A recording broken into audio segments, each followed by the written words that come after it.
প্রাথমিক পর্যায়ে রাজনৈতিক দলগুলোর সাথে আলোচনা এবং দ্বিতীয় পর্যায়ের আলোচনার মধ্য দিয়ে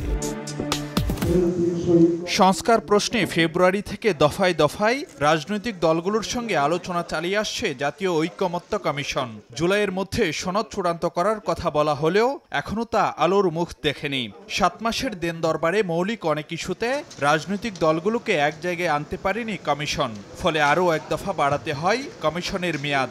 সংস্কারের কার্যক্রমে এগিয়ে যেতে পারি। ঐকমত্য কমিশনের অনেক প্রস্তাবে যেমন বিভিন্ন দল দ্বিমত জানিয়ে নোট অব ডিসেন্ট দিয়েছে, তেমনি সনদ বাস্তবায়ন প্রক্রিয়া নিয়েও তৈরি হয়েছে বিতর্ক। এখনও আগের অবস্থানে অনড় দলগুলো।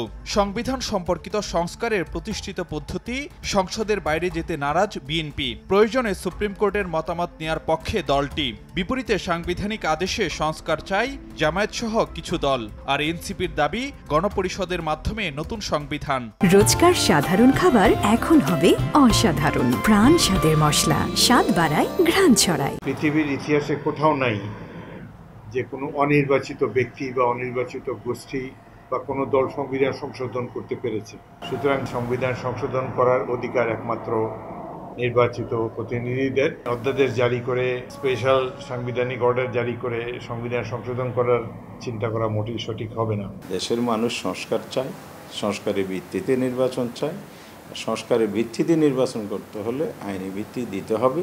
আমরা প্রথম বলছি যে সাংবিধানিক অর্ডারটা আসুক, তারপরে সময় থাকলে গণভোট দিবে। সংবিধানের সাথে সম্পর্কিত বিষয়গুলো যদি সংশোধনী দিয়ে এটাকে নিয়ে আসা হয়, তাহলে এর আগে যেমন অনেকগুলো সংশোধনীকে হাইকোর্টে চ্যালেঞ্জ করা হয়েছে এবং সেগুলোকে বাতিল করা হয়েছে, তো সেরকম ধরনের একটা পরিস্থিতি ভবিষ্যতে তৈরি হতে পারে।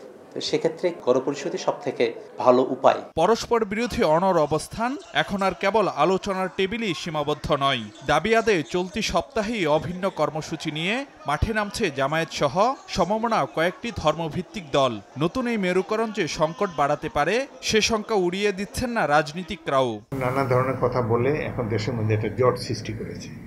যেসব কথা আগে এই অভ্যুত্থানের আগে কোনোদিন শুনি নাই, সেই ধরনের সরকার ব্যবস্থা তার প্রবর্তন করতে চায়।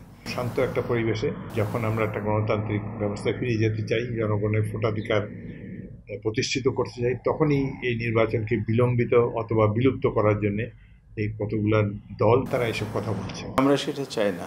দেশ ঝুঁকিতে পড়ুক সেটাও চাই না। দেশ আবার আগের সেই স্ট্রাকচারে সামনে আগাক এটাও আমরা চাই না। আমরা চাইব কোনটা, রাজনৈতিক দলগুলোকে আলাপ আলোচনার ভিত্তিতে ঐক্যমত পৌঁছতে হবে। এখানে সরকারের একটা ভূমিকার বিষয় রয়েছে, তাদেরকেও সংস্কারের বিষয়ে একটা পজিটিভ অবস্থান নিতে হবে। তো সরকার যদি সেই দৃঢ়তাও রাখতে পারেন, তাহলে একটা আমরা একটা উত্তরের দিকে যেতে পারবো। বিশ্লেষকরা বলছেন, মতবিরোধ টেবিল থেকে যেভাবে রাজপথে গড়াচ্ছে তাতে নির্বাচন হয়ে যাচ্ছে শর্তযুক্ত, আর রাজনীতি যাচ্ছে অনিশ্চিত গন্তব্যে। যদি সমঝোতা না হয় তাইলে ফেব্রুয়ারিতে নির্বাচন হবে কিনা অনিশ্চিত অবস্থা। জামায়াত সহ ইসলামী দলগুলো তারা রাজপথে আন্দোলনের কর্মসূচি ঘোষণা করেছে। তো এই অবস্থায় তো ভিন্ন মত শুধু স্পষ্ট না, আলাদা মেরুতে অবস্থান করছে। এই অবস্থায় জাতীয় ঐকমত্য কমিশনের যে প্রয়াস গত কয়েক মাস যাবত, সেটা ব্যর্থ হয়েছে বলেই মনে হয়। সংস্কার বাস্তবায়ন ইস্যুতে দলগুলোর সঙ্গে বুধবার আবারও বসতে পারে ঐকমত্য কমিশন। কমিশনকে দায়িত্ব দেওয়া হয়েছে। ফারুক ভিয়া, রবিন, সময় সংবাদ, ঢাকা।